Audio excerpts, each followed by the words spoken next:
teman-teman semua sudah dalam segi linguistik, literasi sendiri berarti kemampuan menulis dan membaca. Itu literasi. Kemudian digital, ada dua kata kan di sini, digital. Literasi sendiri tadi kemampuan menulis dan membaca, kemudian digital sendiri berhubungan dengan angka-angka untuk sistem perhitungan tertentu. Itu secara KBBI, tapi secara umumnya digital lebih kepada apa yang sudah secara fisik ada, kemudian disoftwarekan, kita bisa buka di perangkat-perangkat lunak, gitu. Seperti misalkan foto yang dalam bentuk softfile, yang nggak hard file, tapi bisa kita tetap lihat lewat perangkat HP, by handphone, ataupun by komputer. Itu secara bahasa. Pertama tadi literasi, kemampuan membaca dan menulis digital, ya. Sesuatu yang kemudian bisa dalam bisa dalam kita benda ataupun barang yang bisa kita lihat ataupun kita ketik software gitu dalam perangkat by handphone ataupun by komputer. Itu secara bahasa. Kemudian kalau pengertiannya sendiri, kalau kita gabungkan digital literasi, KB ahli daya lah Jodin. Menurut ya next. Nah, menurut buku literasi digital atau kerangka literasi digital Indonesia dalam perspektif Indonesia ya secara umum adalah kemampuan menggunakan teknologi informasi dan komunikasi ataupun memanfaatkan, membuat dan mengkomunikasikan konten informasi dengan kecakapan kognitif maupun teknikal. Pada intinya ini sama garis besarnya apa yang kita bedah tadi dengan apa? Dengan sudut pandang linguistik. Literasi digital kemampuan menggunakan teknologi informasi. Teknologi informasi bagaimana tadi ya, kemampuan kita untuk menulis dan membaca dari segi literasi, kemudian dikombinasikan dengan teknologi informasi. Secara di sini kata-kata ada kata-kata kecakapan kognitif maupun teknikal. Kecakapan kognitif sendiri intinya seseorang bisa berpikir, memahami ataupun mengekspor hal-hal di sekitarnya. Jadi misalkan bisa kita kasih contoh dulu yang koran itu by paper secara hard file itu di toko-toko buku ataupun lewat kantor pos yang diantar ke rumah-rumah secara fisik bisa kita lihat. Sekarang koran-koran tersebut bertransformasi menjadi website ataupun infografis yang bisa di-share lewat teknologi informasi ya, lewat teknologi mutakhir saat itu komputer, kemudian handphone dan sebagainya. Itu adalah contoh kecil atau gambarannya literasi digital itu seperti itu gitu. Jadi sesuatu yang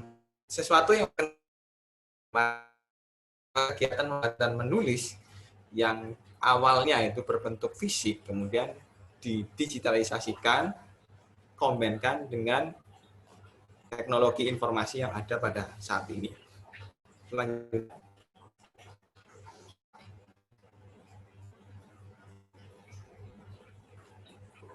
Contohnya, ya tadi, kayak misalkan surat kabar yang pada awalnya berbentuk fisik ya, yang dijual di lampu merah dan sebagainya, informasi di website, infografis, ataupun videografis yang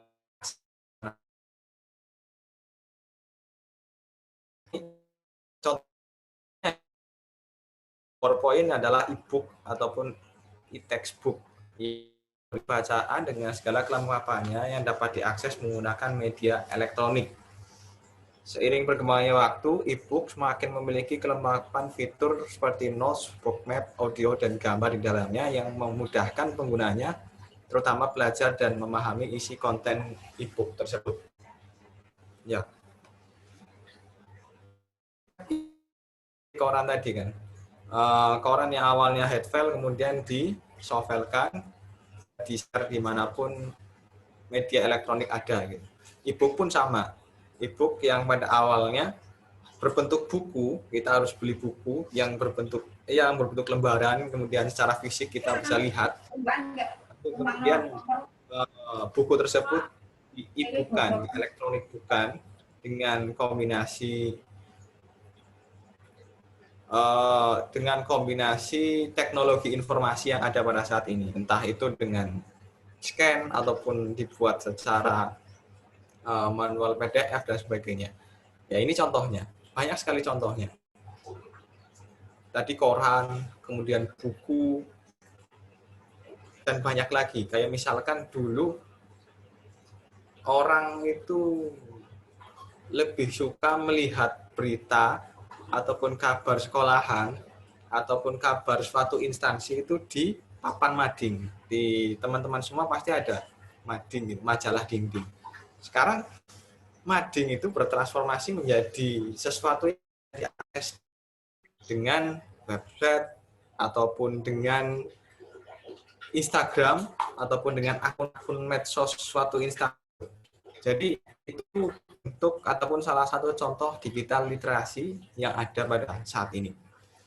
Selanjutnya, banyak sekali contohnya teman-teman. Nggak terpaku di itu aja. Intinya konsepnya adalah hal yang pada awalnya berupa fisik, kegiatan menulis dan membaca, ya, kemudian itu ditransformasikan, dikombinasikan dengan teknologi informasi yang ada pada saat ini sehingga bisa diakses di media elektronik manapun. Kemudian kalau kita lihat di sini, Indonesia pada saat ini untuk digital literasi sendiri itu di peringkat 56 dari 63 negara. Termasuk terbelakang ya, termasuk masih sangat minim tentang digital literasi yang ada di Indonesia ini. Bayangin cuma ada 63 negara, kemudian Indonesia hanya bisa di peringkat 56, berarti cuma selisih 7 dari klasemen terakhir ya dalam peringkat digital literasi ini sendiri yang dilakukan survei. Hal ini memang sedikit terbelakang memang. Namun jika dilihat dari itu, International Telecommunication Union, ITU ya, Indonesia berada di tingkat 11 dari sebelumnya peringkat 12. Ini yang pertama 56 sampai dari 53 itu dari survei, kemudian dari ITU nih, International Telecommunication Union, Indonesia ternyata dulu di peringkat 15, tapi sekarang meningkat di peringkat 111. Ya ada peningkatan lah, walaupun cuma 4 peringkat saja. Tapi itu kemudian terus digenjot oleh pemerintah Indonesia untuk menggali. Dalam hal ini pemerintah terus memperkuat gerakan literasi Indonesia, mengejar dan mendekati negara-negara tetangga. Sebab digital literasi merupakan basic digital skill ketika masyarakat Indonesia ingin mengetahui dan ingin meningkatkan kecakapannya untuk membuat ruang digital. Ini sangat penting. Dan ini masih sangat belum maksimal terjadi di Indonesia, digital literasi. Sebagai sebuah tantangan, ini adalah peluang juga, karena memang Indonesia sendiri luar biasa banyak penduduknya. Apabila digital literasi ini bisa digalakan dan dimasifkan di Indonesia, itu menjadi peluang juga, luar biasa banyaknya. Contoh kayak dulu, misalkan ini perusahaan surat kabar kayak misalkan Kompas. Dulu Kompas pada awalnya hanya sebatas jual koran dan liputan begitu. Tapi kemudian karena memang teknologi semakin berkembang, Kompas bertransformasi menggunakan teknologi informasi yang mutakhir ada pada saat ini. Kemudian Kompas bertransformasi menjadi surat kabar web, kemudian bertransformasi menjadi TV dan sebagainya, sehingga teman-teman bisa lihat sendiri kalau nanti ke Jakarta, lihat gedung Kompas itu luar biasa gedenya. Menara Kompas di ini ya berarti ya, di Palmerah ya. Itu mereka berarti orang-orang Kompas ini, mereka itu berarti melihat peluang yang sangat besar pada waktu itu dari apa yang berbentuk fisik, hard file, jual koran dan sebagainya, kemudian ditransformasikan menjadi digital. Jangan salah, penghasilan digital, web digital itu luar biasa juga gedenya. Kayak misalkan kemarin saya sharing sedikit sama wartawan dari JPP.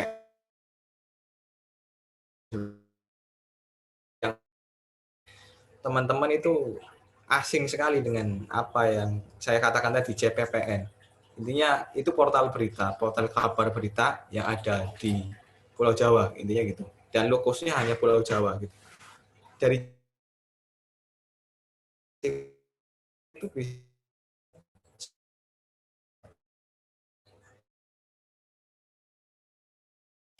ya dari AdSense Google. Apalagi portal berita yang sekelas kemudian Tribun News dan sebagainya, luar biasa pendapatannya. Itu dari Google. Belum lagi by order dan sebagainya. Di literasi di sebuah teman-teman semua bisa melihat ke arah. Nah, nih kerangka digital dikatakan terbagi jadi 3. Ini saya nyomot dari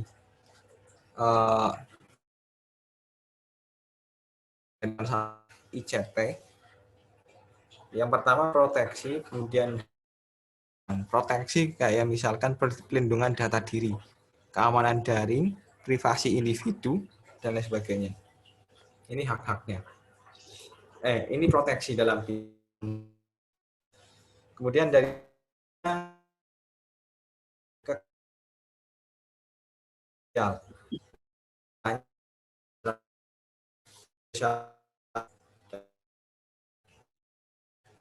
di Indonesia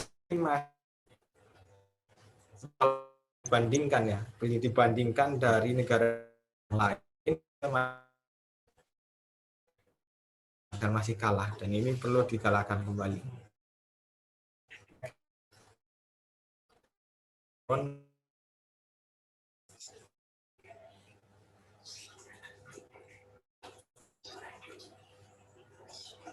Kelihatan.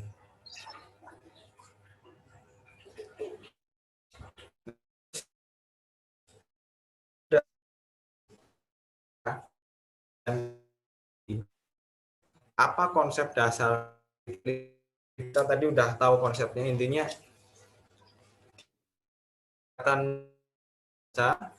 yang pada awalnya berupa fisik, kemudian dikombinkan dengan teknologi yang ada pada saat ini sehingga bisa diakses di elektronik ya. Kemudian kita lanjut ke manfaatnya. Apa sih sebenarnya manfaat digital literasi? Banyak sekali manfaatnya teman-teman semua. Salah satunya yang pertama, menghemat waktu. Seorang pelajar atau mahasiswa yang mendapatkan tugas dari guru dosennya, maka ia akan mengetahui sumber-sumber informasi terpercaya dan dapat digunakan referensi atau tugasnya. Waktu akan lebih berharga, teman-teman, karena dalam usaha itu contoh ya, layanan online waktu yang digunakan karena tidak mengunjungi langsung ke tempat layanannya. Jadi dengan adanya digital literasi, orang-orang bisa share pengetahuan, jurnal dan lain sebagainya di media elektronik ya, di Google, di website begitu. Itu kemudian menghemat waktu kita semuanya. Bayangin kalau dulu misalkan ya, teman-teman disuruh ya mahasiswa zaman dulu lah, zaman dulu sebelum di era digital sekarang. Mahasiswa zaman dulu itu kalau misalkan disuruh bikin tugas, misalkan bikin makalah gitu. Sedangkan makalahnya harus bereferensi dengan sumber ataupun portal berita ataupun buku dan sebagainya. Itu mereka harus nyari korannya dulu, ya. kemudian nyari bukunya ke perpustakaan, ataupun wawancara sumbernya langsung ke narasumbernya. Kalau di zaman sekarang sudah sangat mudah. Hal tersebut bisa dipangkas, waktunya bisa dihematkan dengan kita mengakses di satu tempat. Teman-teman bikin makalah kan cuma tinggal searching doang. Misalkan makalah tentang teknologi, tentang teknologi yang paling mutakhir saat ini. Teman-teman tinggal bisa searching teknologi mutakhir saat ini di Google. Itu luar biasa. Tinggal klik di situ, kemudian baca di situ, kemudian kita narasikan dan kita cantumkan sumbernya. Teman-teman harus misalkan diwajibkan sama dosen harus bikin makalah dengan sumber 3 buku. Nah, dengan teknologi yang ada pada saat ini, dengan digital literasi, teman-teman tinggal download e-booknya yang berkaitan dengan makalah yang ditugaskan, begitu kan? Ya, studi kasusnya luar biasa menghemat waktu. Kayak misalkan contoh lagi ya. Dulu untuk di Islam aja, di NU sendiri ya. Kalau misalkan dulu untuk mengetahui sumber hukum tentang misalkan fikih misalkan fikih pernikahan dan lain sebagainya, itu kita harus ke kiai dulu, kemudian buka kitab kuning dan sebagainya. Yang mana itu waktunya banyak banget, memerlukan banyak waktu. Sekarang tinggal kita ketik misalkan tadi fikih pernikahan gitu kan, fikih pernikahan NU online, itu udah langsung muncul di situ kan. Di NU online ada sumber hukumnya, kemudian bisa dibaca secara pemaparannya dan sebagainya. Jadi sangat bisa membantu dan juga menghemat waktu. Kemudian belajarnya kita bisa juga lebih cepat dengan digital literasi. Pada kasus ini misalkan seorang pelajar harus mencari definisi atau istilah kata-kata penting misalnya di glosarium,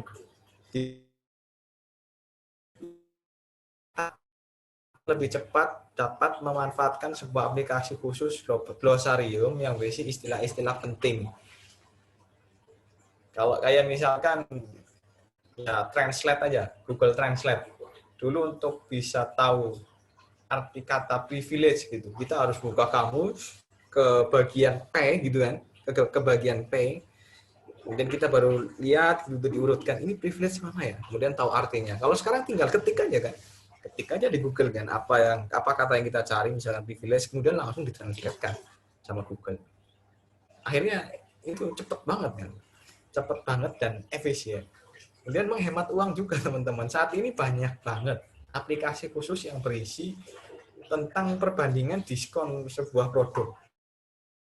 Bisa memanfaatkan aplikasi tersebut, maka ini bisa menghemat pengeluaran ketika kita akan melakukan pembelian online di aplikasi tersebut kan.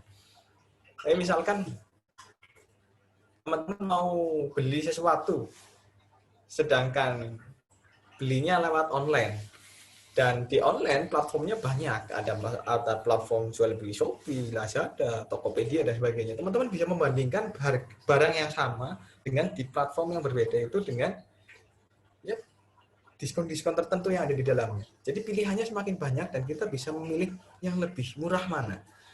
Itu lebih hemat juga pada akhirnya kan.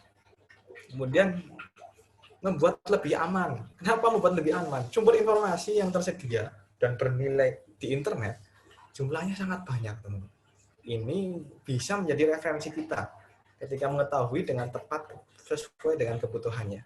Sebagai contoh, ketika seorang akan pergi ke luar negeri, maka akan merasa aman apabila membaca berbagai macam informasi khusus tentang negara yang dikunjungi itu.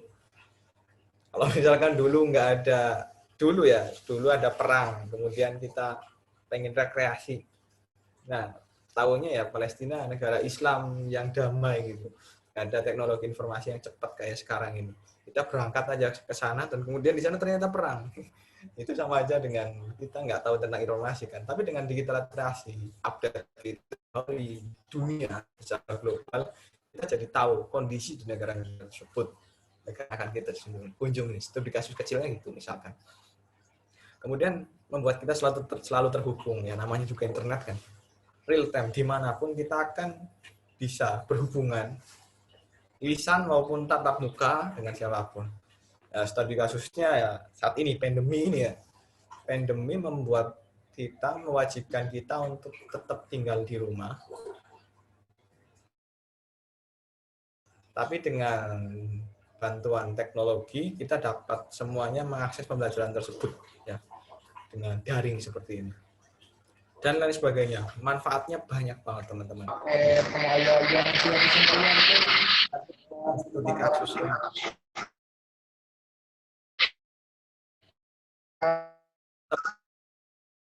Yang rasain sendiri ya. Di masa manfaat. Bisa dilanjut.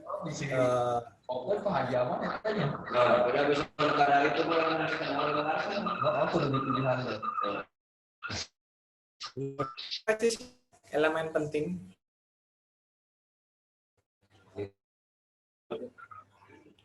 Steve Wheeler ini ada 9 elemen digital literasi.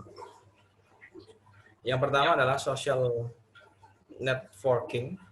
Social networking ini salah satu contoh yang ada di dalam social networking adalah kehidupan sosial online.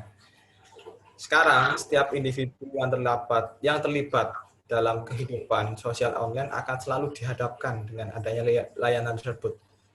Ini fitur-fiturnya banyak banget ya, media sosial yang ada saat ini seperti Facebook, Twitter, LinkedIn, Instagram, Pinterest dan sebagainya.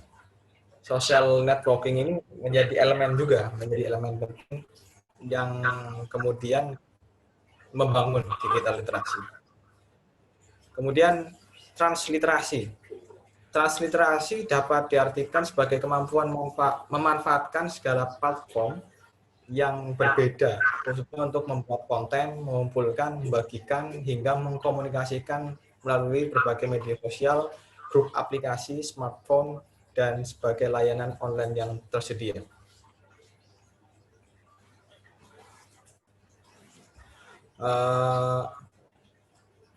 Ini ya kemampuan kita, bagaimana kita bisa melihat peluang seperti buku yang belum diibukan, kita kemudian ibukan ya.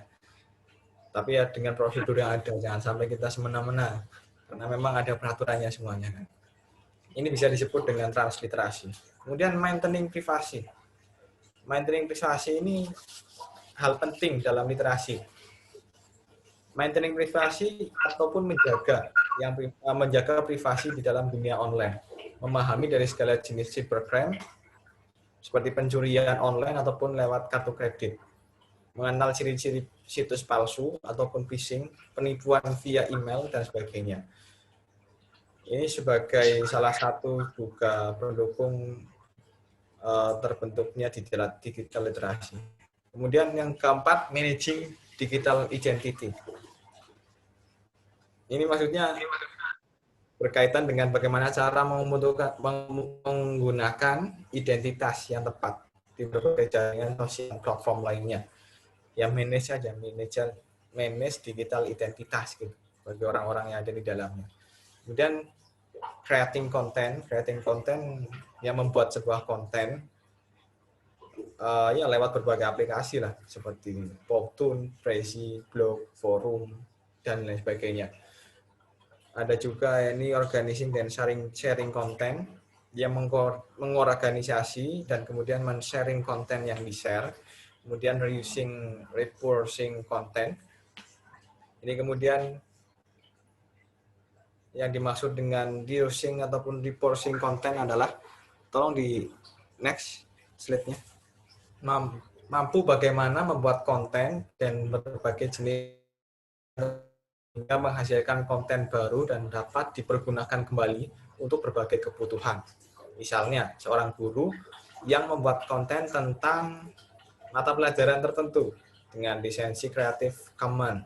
Kemudian konten tersebut diunggah di website, di slide share, sehingga akan banyak yang mengunduhnya. Lalu konten tersebut bisa digunakan oleh orang lain yang membutuhkan dengan menambahkan informasi atau pengetahuan baru agar lebih lengkap sesuai dengan kebutuhannya. Ya contohnya kayak saya sini. Saya buat materi ini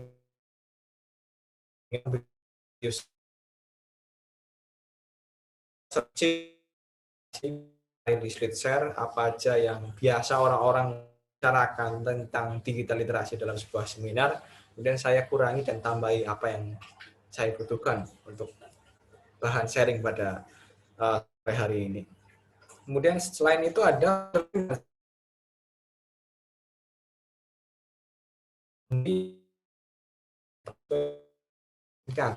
misalnya lewat berbagai mesin pencari di internet, ya intinya filtering dan selecting konten aja, dicari gitu. Kemudian self broadcasting, nah ini penting juga di zaman sekarang. Self broadcasting ini bisa lewat apapun, di media sosial, di blog dan sebagainya. Sebab daya jual seseorang ataupun orang secara masif akan mengenal kita itu lewat self broadcasting juga. Ya, misalkan teman-teman punya Instagram dan kemudian Instagramnya ternyata isinya tentang konten literasi semuanya. Nanti pada akhirnya orang-orang pada tahu bahwa teman-teman adalah seorang pegiat literasi. Nah, ini berarti self broadcasting. Ya. Kemudian paling itu untuk yang membangun ataupun yang menjadi komponen penting dalam sebuah literasi digital. Kalau kita lihat ke awal tadi, ke slide paling awal, kita sudah belajar tentang apa itu digital literasi. Intinya konsepnya adalah kegiatan tulis dan membaca yang kemudian ditransformasikan dalam bentuk elektronik dengan didukung dengan teknologi yang ada pada saat ini. Contohnya banyak sekali. Tadi kita sudah jelaskan.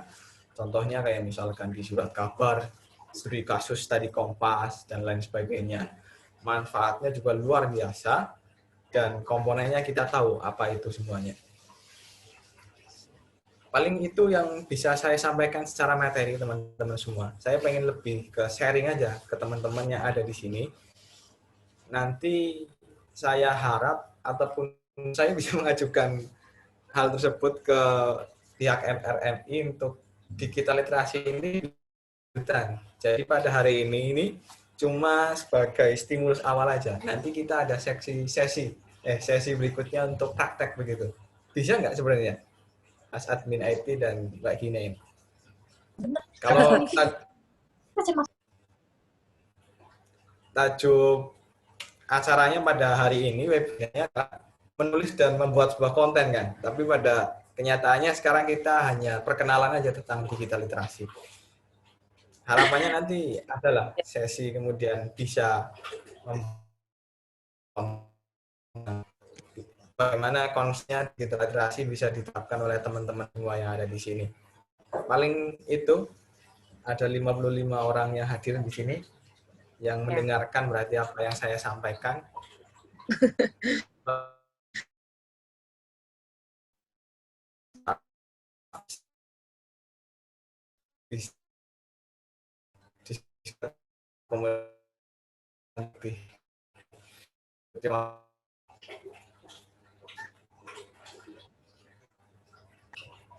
Oke,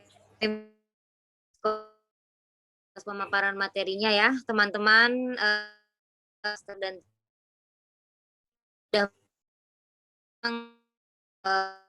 kasih teman yang punya kreativitas dan interest ke arah-arah menulis, kita bisa nanti kita diskusi dengan Mas Rizko ini ya, karena beliau juga salah satu super timnya dari AWS dan RMI kami.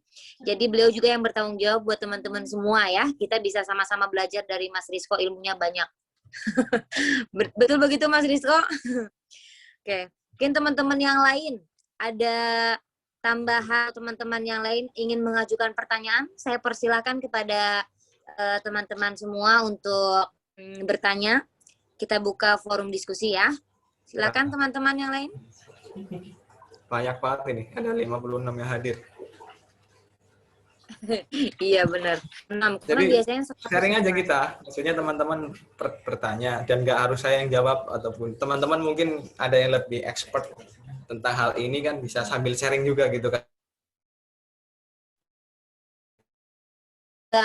Mayoritas Dari program RM pesan ya betul. ya Ini paling kan tidak teman-teman yang menjadi penggerak lah di betul. pesantren-pesantren yang teman naungi di sana untuk bisa menggalakkan digital literasi di zaman sekarang, Benar-benar. apalagi kita kerjasama sama AWS kan luar biasa. Ini udah dikasih jalan, dikasih hal yang memudahkan, tinggal teman-teman eksplor aja, entah mulai dari Jadi sosial medianya di pesantren ataupun lain sebagainya yang tentang elektronik gitu ya.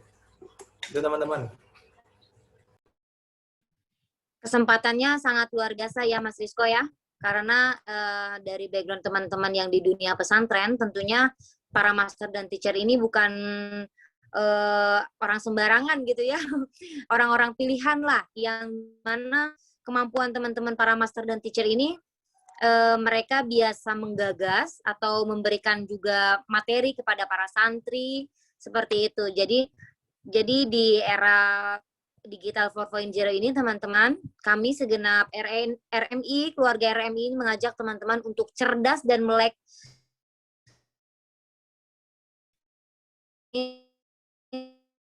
teman untuk bisa belajar bersama di literasi digital. Bagi teman-teman mungkin menyukai hal itu, menyukai menulis, nah kita bisa juga memfasilitasi untuk ruang literasi digital ini. Bagaimana Mas Ki Yusron? Ada tanggapan?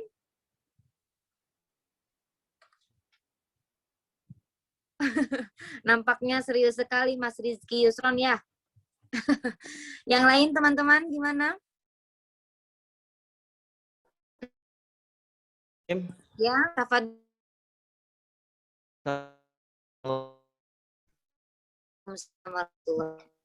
Waalaikumsalam warahmatullahi wabarakatuh.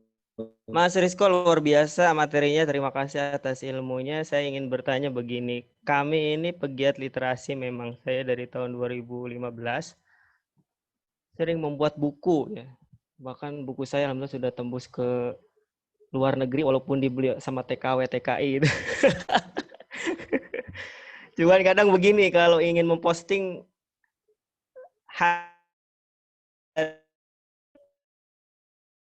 takut ada yang mengcopy paste atau apa ya, membajak gitu. Itu kira-kira ada regulasinya nggak di Indonesia? Kemudian juga caranya bagaimana sih? Saya kadang begitu tuh, punya karya walaupun istilahnya tanpa hak cipta ya, tapi hasil keringat sendiri, hasil berpikir sendiri dituangkan dalam tulisan. Ketika ingin di-share secara bebas tuh ada ketakutan, aduh nanti jalan semacam gimana Mas mengatasi hal itu? Ya, oke. Gimana ini, Mas Rizko? Mau kita tampung atau ada yang lain dulu? Atau langsung dijawab? Di pertanyaannya itu bagaimana kiranya apakah kalau semisal kita menulis di literasi digital berarti kan ada jejak digital, tapi karena takut pembajakan atau apa, mungkin ada tips and trick dari Mas Rizko supaya tulisannya itu bisa aman seperti itu ya. Gimana Mas Rizko? Mas Rizko hadir. Sorry. Saya pakai akun HP nih, di laptop. Iya, enggak apa-apa. Ya. Kalau sejauh ini sih saya kalau kegiatan saya digital literasi ya, kayak misalkan nulis buku kemudian diunggah di internet, itu belum terlalu masif ya, belum terlalu banyak.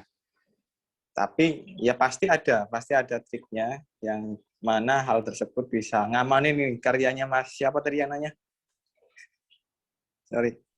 Abdul Muhyi Mas. Mas Abdul Muhyi ini pasti ada. Tapi ya gampangnya. Kalau misalkan pengen Mas Abdul Muhyi itu aman dan nggak dikopas oleh siapa-siapa nanti, nggak dibaca oleh siapa-siapa bukunya, ya pakai jalur yang aman juga berarti. Jangan tiba-tiba di-share sendiri di website misalkan yang diunduh oleh sembarang orang. Teman-teman saya juga ada banyak penulis yang mana tulisan mereka pun kemudian di-share-nya pun nggak di website sembarangan begitu. Mereka itu pakai Google e-book gitu loh. Kayak di Google Play Store itu kan ada Google e-book. Jadi dibikin PDF dulu, kemudian nanti didaftarkan dan nanti diupload di situ. Jadi nanti nggak sembarang orang yang download dan secara keamanan ya pasti luar biasa amannya. Karena memang terverifikasi kan hak ciptanya dan sebagainya. Gitu secara singkat sih Mas. Tapi kalau misalkan lebih takut kemudian nanti tulisan sampai di kopas dan sebagainya, yaitu hal yang tak terhindarkan pasti. Kalau misalkan tulisan sampai bagus, tulisan kita bagus, kemudian kita share di media sosial, itu pasti ada yang nyomot, pasti ada yang nyomot. Tapi itu nggak ngurangi kok. Tapi secara aman kalau boleh saran tadi lewat Google e-book aja. Kalau misalkan bikin buku, kemudian di PDF-kan, unggah di situ dan didaftarkan. Jadi nanti di situ jelas penulisnya, hak ciptanya, dan siapa yang download gitu. Itu sih Mas. Iya Mas, makasih informasinya. Oke nih, teman-teman. tadi dari mana nih Mas? Siapa tadi yang nanya? Mas Muhi, Muhi ya. ini dari mana? Dari Karawang Mas. Oh, Albus. Ya. nulis buku Karawang. apa Mas?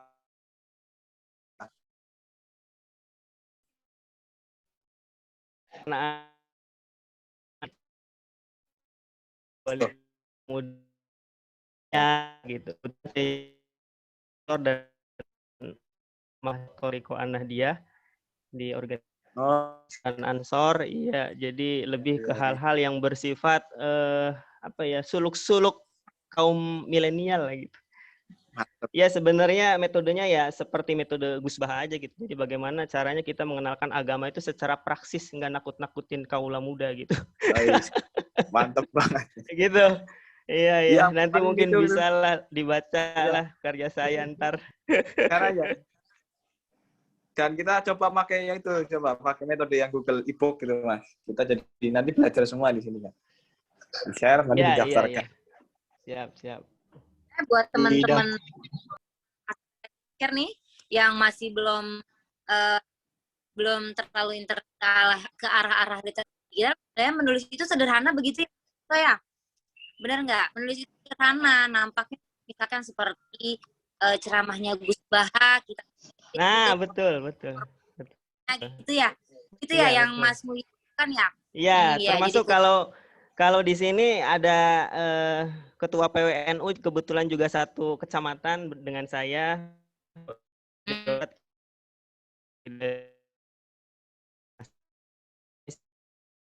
Kemudian tahun dari berbagai sumber yang beliau jelaskan, ya saya transkrip. Dan alhamdulillah sekarang hampir mau menjadi buku.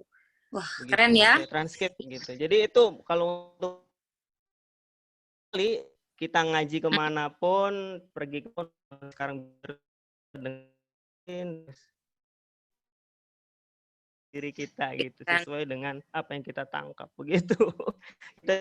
Teman-teman yang lain juga bersinergi seperti teman-teman Ansor, bikin dan teman Matan dan lain sebagainya begitu. Mas Muhi ini sangat memanfaatkan di era digital, sangat bisa mengambil uang dan malah kira-kira begitu. Dan mungkin contoh-contohnya juga tiap kita upload kata-kata bijak dari Gus Baha, termasuk dari saya secara pribadi, dari guru-guru di sini gitu. Nanti mungkin saya share lah gitu lewat Capri. Tadus Bini ya, itu orang NU juga, anak-anak muda NU juga melek generasi digital. Jangan salah. Maksud kita.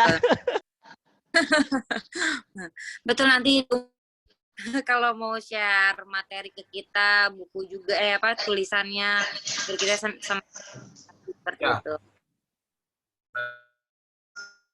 Mas Muhi tadi apa yang saya sampaikan tadi ya, itu dia sudah punya transliterasi, berarti kemampuan untuk bisa memanfaatkan segala platform untuk bisa mendigitalisasikan sebuah literasi. Kayak tadi kan ngaji kemudian dicatat kan, siapa yang biasa gitu kan? Itu kan orang-orang tertentu aja kan. Berarti Mas Muhi ini lihat peluang, ngaji dicatat kemudian di-share. Itu nanti kalau lambat laun di-share kemudian diunggah di web, viewernya udah banyak, bisa diajukan AdSense, Mas. Dapat uang sampean juga. Iya, maksudnya gini, Mas, ini jadi buat kita bersama ya. Ayolah kita anak-anak muda NU untuk giat terhadap literasi dan melek. Banyak sekali itu peluang-peluang, seperti peluang tadi itu setiap kita malam Kamis kalau saya di sini gitu ngaji ke beliau ke Gus Hasan, kita transkrip, pulang-pulang dari ngaji jangan dulu tidur, langsung transkrip, takut besoknya lupa gitu. Karena nggak direkam ini.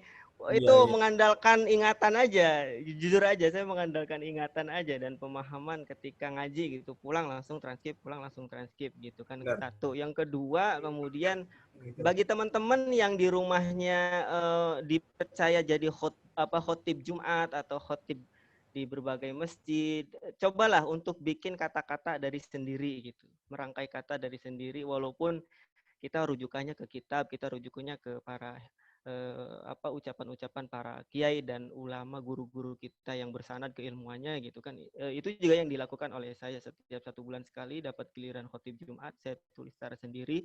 Alhamdulillah sudah 200 halaman, itu sudah 1,5 tahun, 2 tahun dengan yang sekarang gitu.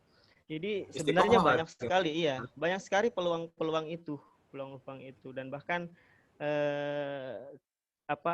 yang di-share di website yang saya kerjasama dengan teman Ansor, kemudian yang di-share melalui video yang ada di YouTube, itu juga berawal dari teks khutbah Jumat yang saya susun. Itu jadi banyak sekali teman-teman NU itu. Dan kita itu punya, pesantren itu kan istilahnya sangat kental dengan dunia literasi. Ya, kitab kuning lah gitu kan. Ini berarti memang semangat literasi itu justru harus bangkit dari pesantren. Dan NU sangat kental dengan dunia pesantren. Nah, itu semacam itu. Mantap ini, mantap. Punten. Ya, benar. Mantap ya, Mas Muhi. Bagaimana teman-teman? Masih ada yang mau bertanya? Alwi, tafadhol Mas Alwi. Oh, sebentar saya ucapkan ahlan wa sahlan untuk Usroni.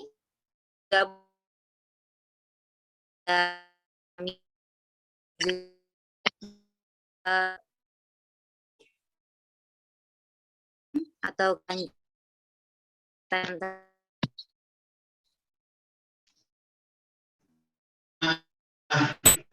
nambahin, Mbak. Assalamualaikum warahmatullahi wabarakatuh.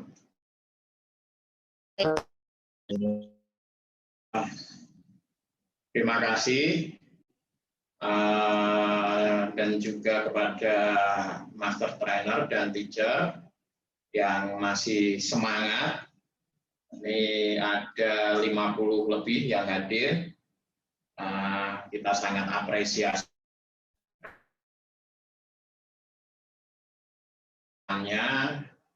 Rutinan webinar yang nanti akan dipandu langsung oleh Mbak Gina, Mas Yusuf dan tim, ada Mas Rizko juga dan lain-lain. Itu bisa benar-benar gimana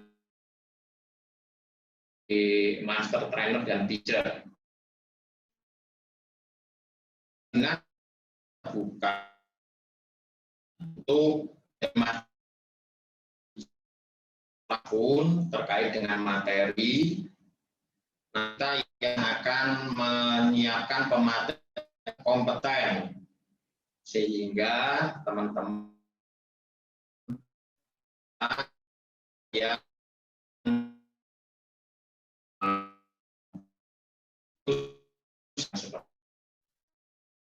saya lihat menarik, temanya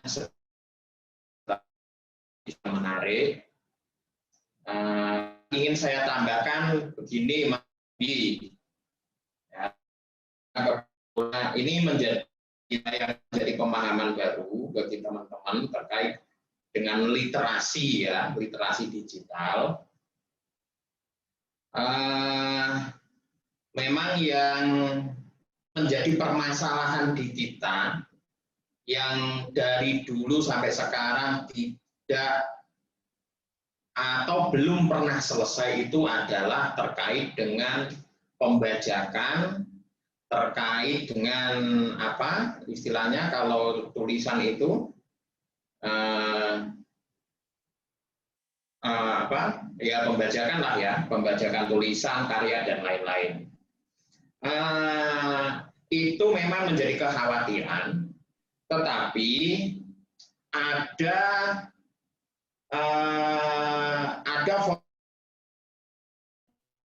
mengatur terhadap perlindungan hak cipta. Sederhananya begini, ketika Mas Muhi itu bikin satu buku tulisan dalam bentuk buku, kan begitu. Entah bukunya itu berbentuk fisik atau nanti berbentuk e-book. Secara otomatis undang-undang hak cipta yang ada di negara kita, yaitu Undang-Undang Nomor 28 tahun 2014, itu sudah mengatur bahwa apa yang kita ciptakan, baik itu bentuknya tulisan, itu secara ketika sudah kita umumkan, umpama sampai sudah bikin buku di situ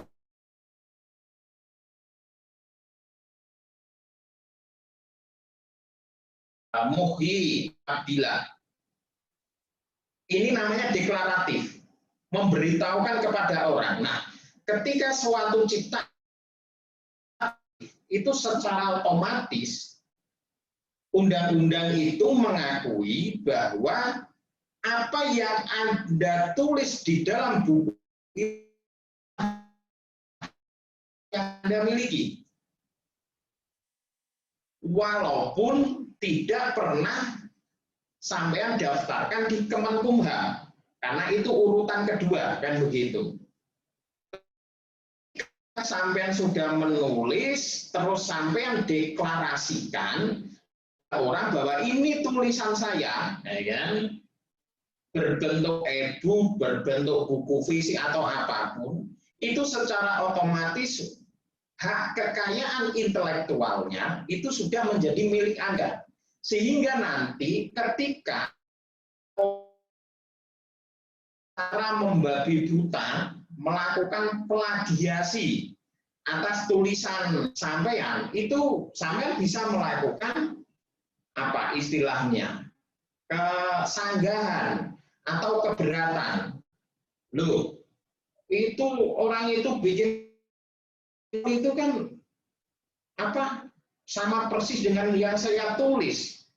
Ya kan? Ini buktinya. Dulu sudah saya bikin dan dulu sudah saya pernah saya bikinkan e-book dan sudah saya deklarasikan. Nah, jadi ya kan, apa yang sampean tulis itu tidak perlu takut ketika sampean akan share di platform manapun. Ketika sampean share di platform manapun, ya kan, itu secara otomatis undang-undang itu melindungi hak cipta, hak kekayaan intelektual yang sudah sampean bikin, baik berupa tulisan, baik berupa kalau sampean bikin program komputer dan lain-lain. Itu secara otomatis. Nah, wujud deklaratif ini yaitu tadi ketika sampean bikin buku fisik, terus ketika bikin e-book dan lain-lain. Kalau sampean beli buku itu di bagian halaman depan pasti ada pasal undang-undang cipta, barang siapa dengan sengaja ya kan melakukan atau membuat buku kan begitu karya, nah, ada ancaman hukumannya. Nah, literasi digital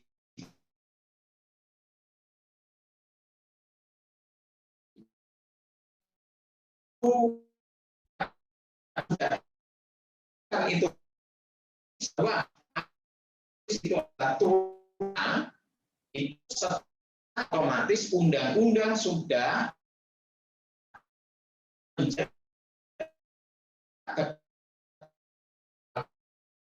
diselesaikan dengan jalur musyawarah, ya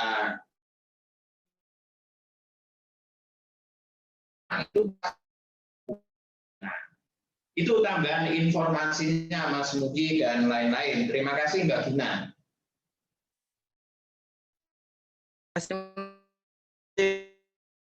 Ya, Mas,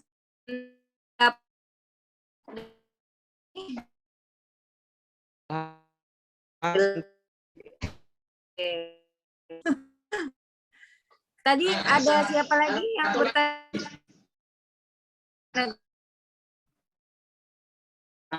Ini yang terkait dengan apa teman-teman ambil dalam hal monetisasi ya, karya-karya digital kan begitu. Sekarang itu peluangnya itu terbuka lebar dan tanpa batas. Artinya orang bisa bikin konten, semua orang bisa punya kesempatan untuk bisa mendapatkan duit dari konten-konten tersebut. Tadi yang dikatakan Mas Mugi, ya kan? Kita bisa melakukan seperti ini. Ini kan ada umpama 50 pondok. Setiap hari pasti pengasuhnya itu punya kajian-kajian kitab kuning. Sederhana. Bikinkan channel khusus, channel YouTube. Tetapi tentu sepengetahuan dan seizin dari pengasuh. Ya kan? Ketika sudah selesai, langsung diupload di channel. Nah, ini kan potensi yang luar biasa. Karena apa? Setiap pondok pesantren, umpama contoh di sini pondok yang gede, kan banyak ini pondok yang gede, sudah punya alumni banyak. Otomatis kalau mereka bisa mengikuti lagi kajian dari pengasuh yang masih di pesantren, itu kan pasti senang. Semakin banyak viewer yang nonton, berarti semakin banyak kesempatan monetasi yang dapat dihasilkan. Tapi tentu ya kan, kalau kita mau ya harus ada istilah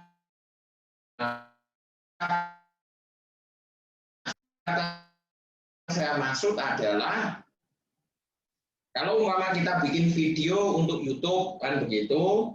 Video itu kalau bagi saya secara pribadi bagus atau tidaknya ukurannya itu 2 aja minimal. Visual bagus, suara jernih kan begitu. Nah, kalau 2 itu sudah ada ya, sekarang masalah konten, masalah isi pengajiannya, isi kajiannya itu kan nanti tergantung orang-orang kan begitu. Kita nggak akan bisa samakan isi kajian daripada masing-masing pengasuh. Nah, kalau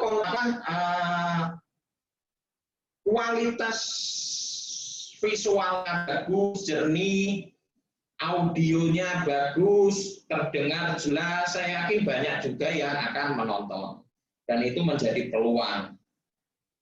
Saya lupa channelnya, tetapi salah satu pengurus RMI di tingkat wilayah Provinsi Banten, namanya itu Kiai Dawam,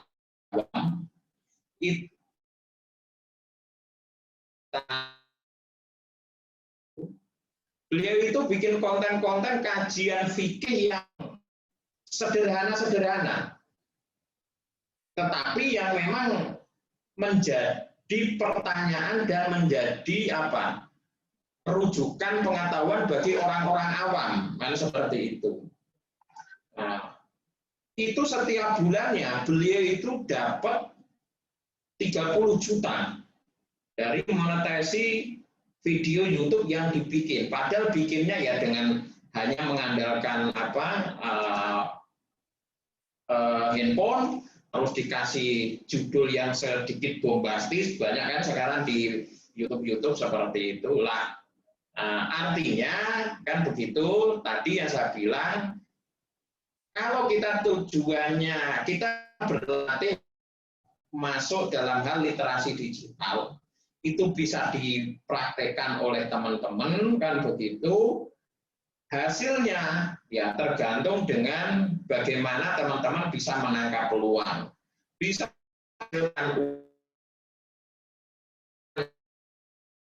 ya menjadi produktif dalam hal ikut menyebarkan kajian-kajian yang bagus, isi daripada dunia medsos nanti dipenuhi oleh konten-konten kita. Nah, terima kasih. Oke. Mas Muhi, mau ada dari dari Gus Roni? Bagaimana Mas Muhi? Masih ada yang mau bertanya?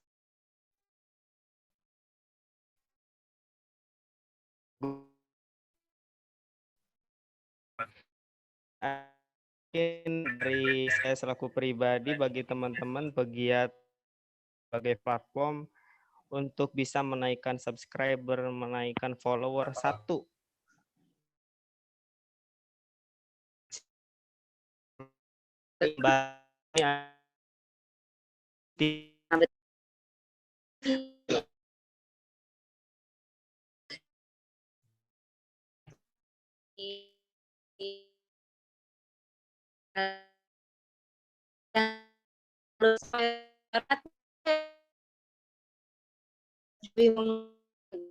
Melihat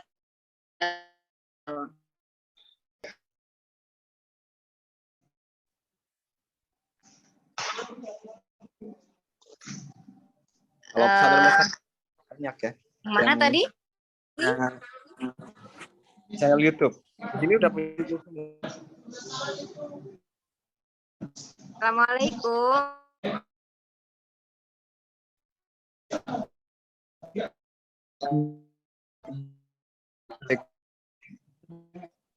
Mbak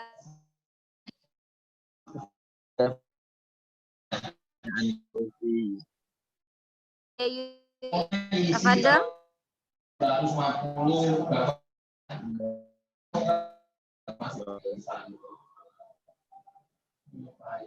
Izin mengenalkan diri, nama saya Andri Fauji, Banten. Tapi namanya Nadia ya? Iya, pakai HP-nya HP Nadia. Dari Kotrotul Siap. Falah Lebak kepada Abang pemateri mengenai tadi tentang hal tulis menulis. Tentunya ini tema yang sangat menarik bagi saya pribadi, tentunya mungkin bagi teman-teman semua, karena melihat situasi pada saat ini anak-anak yang mana harusnya melek terhadap dunia literasi malah melek terhadap dunia game. Langsung saja kepada intinya, Mbak Gina. Kita di Pondok Pesantren Kotrotul Falah 3 tahun ke belakang punya rutinitas tadinya itu. Yang mana setiap tahun itu kita meluncing buku hasil karya-karya santri. Namun seiring perkembangan zaman saat ini, ya rutinitas yang telah kita lakukan itu sekarang bukan hampir pudar ya, mungkin mendekati pudar. Ya karena yang kita alami generasi anak-anak yang sekarang dibanding dengan 3 tahun ke belakang sangat jauh berbeda. Anak-anak yang generasi 3 tahun ke belakang itu untuk diajak menulis, diajak nulis ngedit tulisan sampai jam 3 malam mereka kuat. Tapi anak-anak yang sekarang nih, yang 2 tahun ini, itu kalau diistilahkan letoy lembek bisa seperti itu dalam hal tulis menulis. Nah, kita minta saran kepada para hadirin, mungkin minta virusnya juga. Virus bagaimana menyebarkan dunia literasi itu kepada generasi-generasi anak-anak sekarang. kita mungkin kalau kehabisan akal enggak sih ya, tapi kita lagi mencari-cari formulasi yang tepat, virus yang tepat disebarkan ke anak zaman sekarang agar melek dunia tulis menulis itu, mengubah mindset anak-anak sekarang ini biar peduli, biar mau terhadap dunia literasi. Karena kita melihat anak-anak yang sekarang sangat miris juga dalam hal, jangankan anak-anak SMA, anak-anak kuliahan pun sering saya melihat dan melihat langsung, harusnya membuat makalah, membuat artikel, harusnya mereka membuat sendiri, lihat di buku, datang ke perpustakaan, malah hampir mungkin 80%-an mereka copy paste. Nah, bagaimana kita menghadapi anak-anak yang generasi sekarang hal seperti itu? Terima kasih Mbak Gina. Oke, siap. Saya persilakan kepada Mas Rizko ya, memberikan motivasinya untuk mentransformasikan kiranya virus apa. Seperti Nah, iya. kalau bilang virus kayaknya kayak Virus COVID-19 ya, mudah menyebar gitu. Nah, kira-kira yang tepat gimana nih virusnya untuk bisa mengatmosferkan semangat untuk generasi Z ya. Mungkin dibilangnya kita generasi Z ya kalau yang baru tahun 2000-an ke sini ya. Supaya punya Bisa keinginan jadi. Ya, keinginan untuk apa namanya? Untuk bisa menulis Melek seperti itu dunia tulis kiranya. menulis. Siap. Gimana Mas Rizko? Oke. Ini tadi pertanyaan dari siapa, sorry? Mas siapa ini? Andri Fauzi dari Lebak, Mas Andre. Banten. Menurut saya ini bukan hanya keresahan Mas Andre doang nih, keresahan Indonesia ini semuanya. Iya kan begitu ya? Ya, kayaknya seperti itu ini, benar-benar. Ya, Permasalahan makanya nasional kayaknya seperti itu.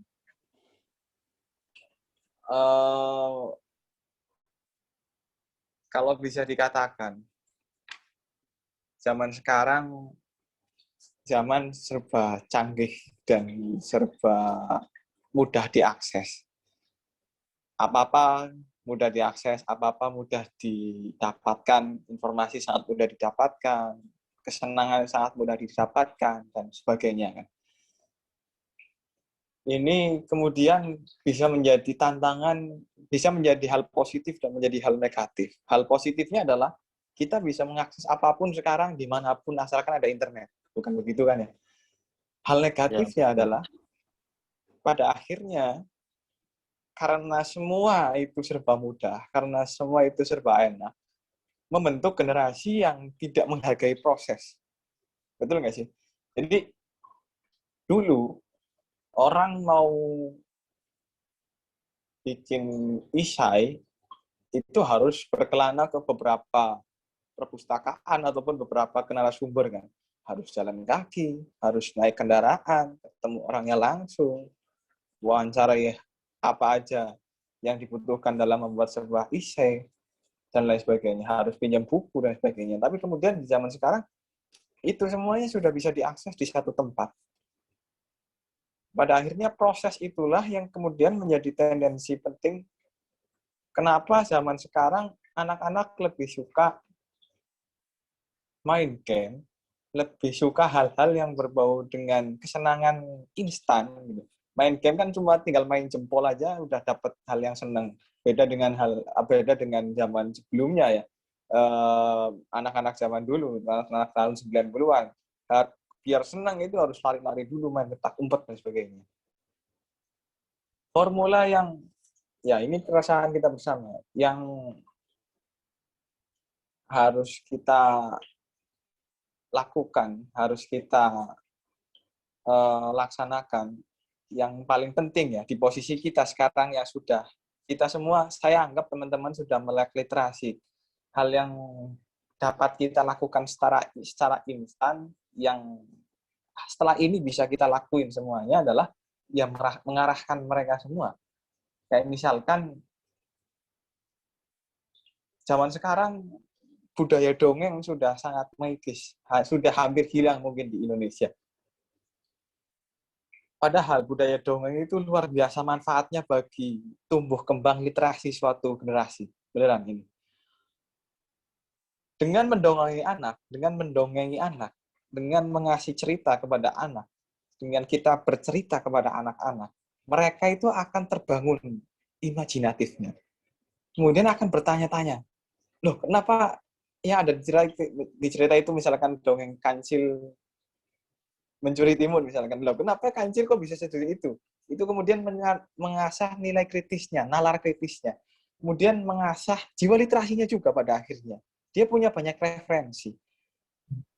Kita sebagai orang yang sudah melek tentang literasi, paling tidak sekarang bisa mengarahkan, menularkan hal-hal tersebut.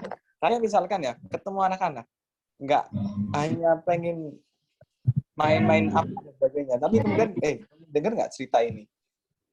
Mereka ternyata antusias juga anak zaman sekarang, walaupun main game juga ya. Tapi itu hal praktis yang bisa kita lakukan sebagai orang yang sudah melek budaya literasi. Anak-anak perlu kita kasih asupan literasi untuk memantik jiwanya. Kemudian untuk bisa berkarya ataupun bisa melek literasi pada akhirnya. Walaupun tidak semuanya ya tidak bisa ditutup kata. Ibarat sebuah granat, ibarat sebuah senjata. Generasi zaman sekarang itu layaknya sebuah granat. Granat akan tepat sasaran dan meledak di musuh kita apabila kita arahkan ke arah yang tepat. Kita ini sebagai orang yang sudah paham, yang udah melek tentang literasi, kita sebagai pengarahkan granat-granat tersebut. Jangan sampai granat tersebut diarahkan ke arah yang salah, malah justru jatuh di bawah kaki kita sendiri dan meledak. Ya, hal praktis yang bisa kita lakukan salah satunya itu. Kita bisa mendidik anak ya, karena ini konsepnya anak, atau menularkan anak dengan cara kita mendongeng dulu, kemudian kita pendampingan dengan lingkungan. Ya paling utama kan lingkungan. Lagi-lagi tentang lingkungan dan sebagainya. Kalau formula mungkin seorang menteri pun masih sangat rancu ataupun sangat belum stabil formulanya. Jadi ini pengalaman pribadi saya menularkan nilai-nilai literasi dengan cara begitu. Dengan cara pendampingan, mendongengi mereka, kemudian ternyata mereka pada akhirnya suka juga nulis, pada akhirnya suka cerpen, nanti dari pintu cerpen kemudian ke puisi, kemudian ke literasi yang lebih tinggi, misalkan buku dan sebagainya.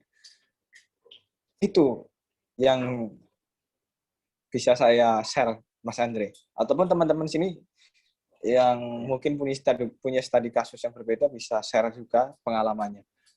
Begitu secara kurang lebihnya. Ya, terima kasih Mas Rizko. Iya, Mas.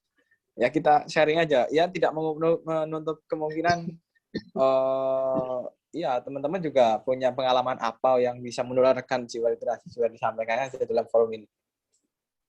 Tergantung moderator yang mau selesai sampai jam berapa forumnya. Gitu.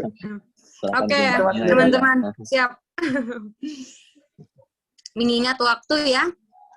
Kita sudah diburu oleh waktu, teman-teman juga mungkin ada kegiatan yang lain.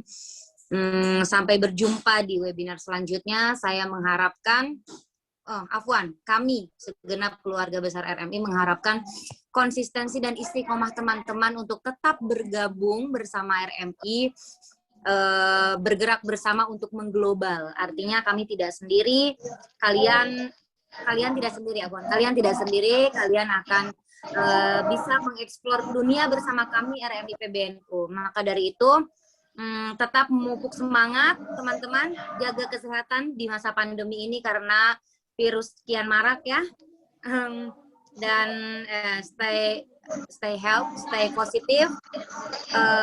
Seperti itu Mas Rizko. Mungkin saya juga mengucapkan terima kasih kepada Mas Rizko. Terima kasih kepada Gus Roni, salam takzim saya kepada Mas Echa Zamroni serta seluruh teacher. Kalau sudah tidak ada pertanyaan, ya baik Gus, siap gimana? Teman-teman master trainer dan teacher ini ada kesempatan untuk mendapatkan materi-materi yang baru dari platform apa kemarin, Decoding ya, Decoding. Jadi nanti teman-teman bisa mengakses materi-materi terkait dengan yang di decoding itu kan terkait dengan teknologi informasi yang inline dengan ini terkait dengan belajar secara mandiri fitur-fitur yang ada di AWS. Lah ini ada materi-materi bagus yang aslinya itu berbayar dan mahal kalau kita daftar sendiri di Decoding, tetapi ini bisa diberikan materi-materi ini nanti teman-teman master trainer dan teacher akses secara gratis karena nanti akan mendapatkan bonus token untuk bisa membeli. Nah, ini terbatas kuotanya. Siapa yang pengen ikut mendapatkan dan mengikuti pelatihan di Decoding, itu nanti japri dengan Mbak Gina, sehingga nanti bisa diberikan tutorial cara akses dan cara mendapatkan token agar teman-teman master trainer dan teacher bisa mendapatkan tambahan materi-materi yang baru. Itu Mbak Gina. Siap, Gus. Jadi, terima kasih ya, yang tadi disampaikan oleh Gus Roni, ini kami hanya memberikan kepada teman-teman yang betul-betul ini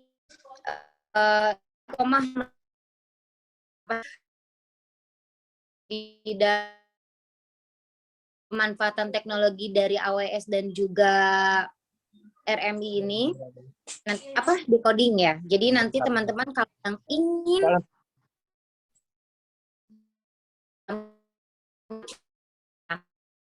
ada lagi teman-teman misalkan ada yang mau ditanya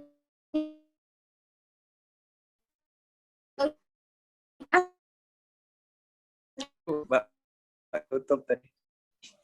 Oh iya, enggak. Siap.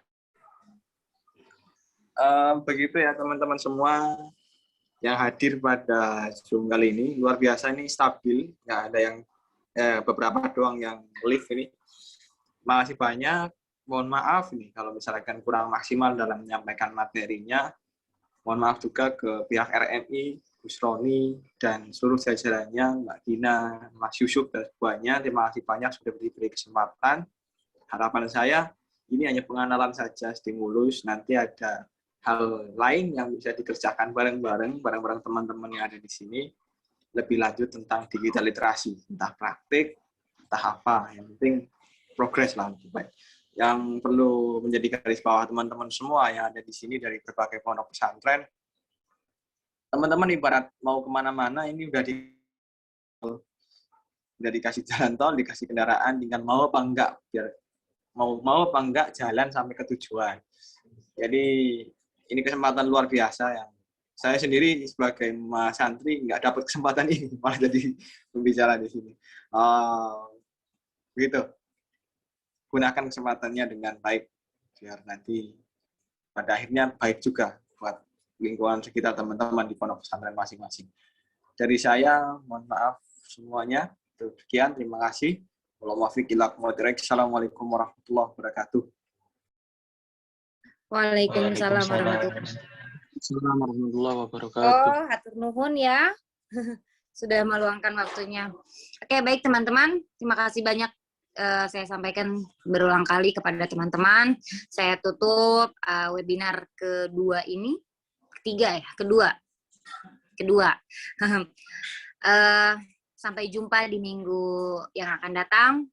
Semoga di minggu yang akan datang tema diskusinya lebih menarik lagi karena kita akan membahas lebih lanjut tentang AWS dan progres tentang proposal kompetisi. Akan ada banyak sekali pengumuman di sana. Teman-teman yang betul berminat dimohon join. Para master yang teachernya atau masternya tidak berkenan hadir supaya menghubungi saya ya, karena kita sangat berkaitan dengan absensi yang akan saya laporkan seperti itu. Jadi teman-teman saya mohon kerjasamanya untuk melaporkan rekannya yang tidak bisa hadir. Oke, wallahu muwaffiq ila aqwamit thoriq. Assalamualaikum warahmatullahi wabarakatuh. Waalaikumsalam warahmatullahi wabarakatuh.